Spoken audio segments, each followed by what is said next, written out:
The PlayStation 5. A fantastic console with high-end components that should last for a good number of years before being replaced by the next great thing. But with the current worldwide chip shortage, actually getting your hands on one of these is harder than ever, with units selling for MSRP being harder to find than unobtainium. But this is not a review of the PS5 or a rant on the availability of the PS5 or lack thereof. No, today we're going to upgrade the SSD in the PS5 to be able to store a bigger game library. We'll be using this guy, the Western Digital Black 2TB PCI Express NVMe Gen 4 with 7000 megabytes per second of read. This thing costs as much as the PS5, so it better be good.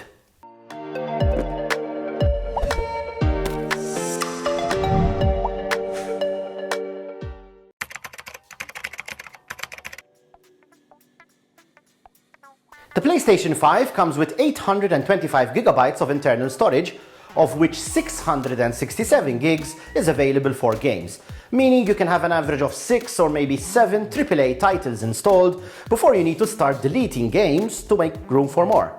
And as games start taking advantage of the high resolution supported by the PS5, not to mention modern TVs, they're set to get bigger, meaning fewer games on internal storage.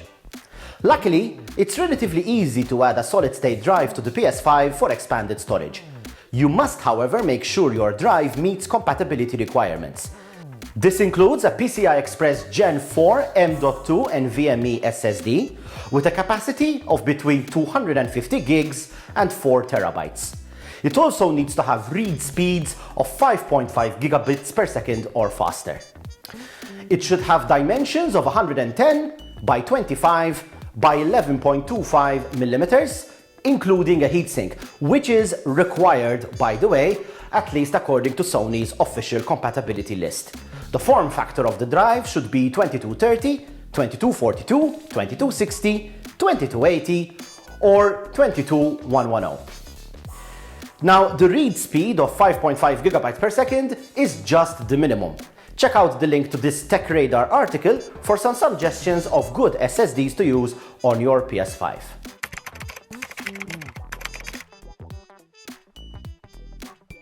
So here we are with a vanilla PlayStation 5 and we're ready to start performing an operation on the thing. So I'll hand the camera over to my handsome assistant whilst I take care of the proceedings. So the first thing you'll need to do is obviously you need to remove the base of the very heavy PlayStation here. And as you can see, there is a flathead screw that is keeping the base in place. So I've got my trusty iFixit, not sponsored, screwdriver here. And I'm going to loosen this screw here. And there we go, the base has been removed. I also have the official Sony guide here on my screen to make sure that I'm following it correctly. Now, one thing that the guide does say, actually, is that whilst you're doing this, you need to make sure you're grounded. Now, I've just touched a metal object off camera, but just in case, if you want to be extra careful, you can use one of these anti-static wrist straps to make sure you don't damage your PlayStation, especially if you live in a very dry environment. In my case, it's not necessary, plus I have nowhere to attach it to anyway. Okay, so with the PlayStation here, as you can see, the logo of the PS5 is down on the desk. What you want to do, and I'm going to turn it so you guys can, see better, is you want to grab the PlayStation from this end, and whilst gently pulling up, you also want to pull back. And so I'm going to do that, and so pulling up and pulling back, and there we go. As you can see, the cover comes off. Now, if my lovely assistant could zoom in here, this is where we want to install our PlayStation 5's SSD. Okay, so we need to remove this cover, install the SSD in here, and Bob's your uncle's brother. Okay, so I'm going to switch to a Phillips head screwdriver here, and we'll just undo this screw. There we go. Put this here, and we will remove this plate. And as you can see here, there is a spacer Okay, so we will need to remove this spacer here and then add it where depending on the size of our SSD. As you can see, there's for the 110 size, 80, 60, 42 and 30 depending on the size of your SSD. Now, speaking of our SSD, as I mentioned earlier, we'll be using this Western Digital Black model here, which is a 2 terabyte NVMe Gen 4 PCI Express drive with 7000 megabytes per second of read. So I'm going to go ahead and open this. Okay, so in our case, this is the SSD that we will be installing, the Western Digital Black. As you can see, it has a nice heat sink here. Now, the size of this SSD is 80. Now, if you look here at the PlayStation, the spacer by default is placed in the 110 slot. So in our case, what we'll need to do is grab the screwdriver and we'll need to unscrew this spacer here and place it gently, as you can see, in the 80 slot. So as you can see here, I've moved the spacer from the 110 to the 80 slot.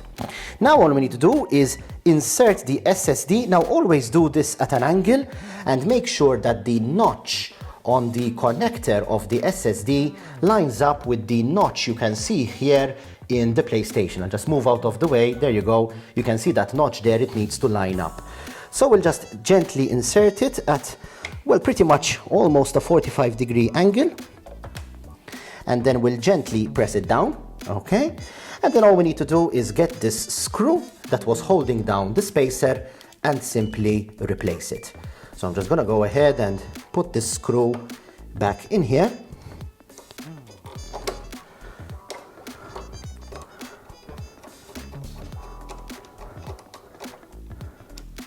And as you can see, that's installed and it's not going anywhere. So now we'll just replace the protective cover.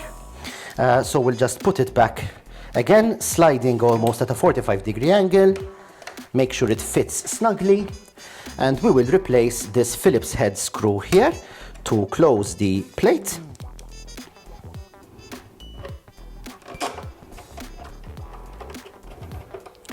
There you go. And now all we need to do is reinsert the siding of the PlayStation and make sure it's clipped. So basically this time you want to do the opposite of what you did before. You want to slide this way whilst gently pushing down from the bottom right to the top left to make sure that the plate is well fit in there.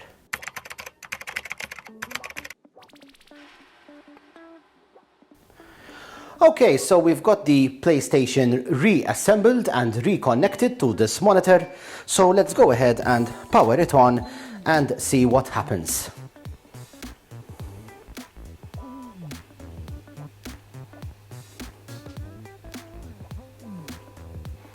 Well, that's a good sign.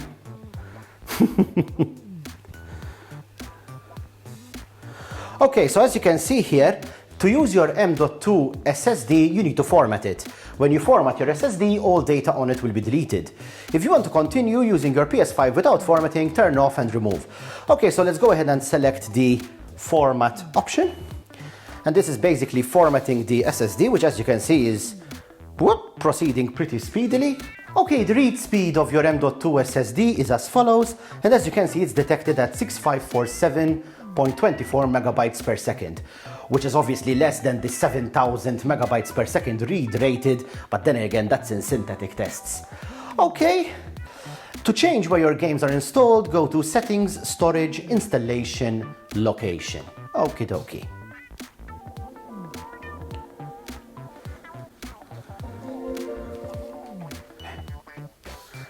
Okay, so to make sure we actually use the new SSD, I'm gonna go here up to Settings, and then Storage, and then Installation Location. And as you can see right now, PS5 and PS4 games are both set to install on the console storage.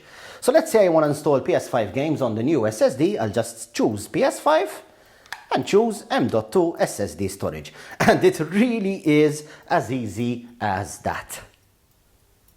Now, what if you want to move some of your existing installed games to the new SSD? Well, in that case, you need to go to your library, which is here. And obviously you need to choose which game you're gonna move. So let's say, for example, we're gonna move Crash Bandicoot 3. It's all about time. So I press Options, and I can say Move Games and Apps here.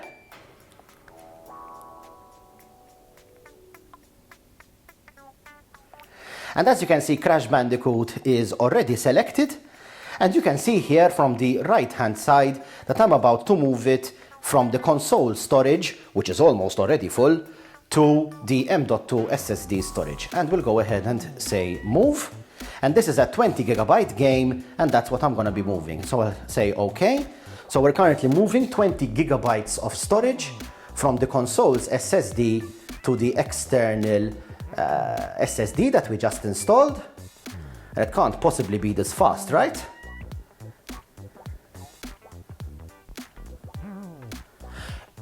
Holy crap, it was actually that fast. We've just moved 20 gigabytes of data in what felt like 10 seconds. So as you can see, the speed of the SSD is fantastic, and in fact Sony claims that you get the same performance from the SSD we've just installed as you do from the one internally within the console itself.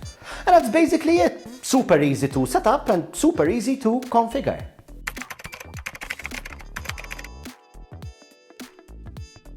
Well, that went well and was a relatively painless process. As long as you buy the right type of SSD, getting it installed in the PS5 really is a breeze, and you can do it with pretty much zero technical skill. Did you find this video useful? If you did, please like and subscribe to Tech Guru for more tutorials, unboxings, reviews, and documentaries on all things technology. And if you really want to help me, please consider subscribing to me on Patreon.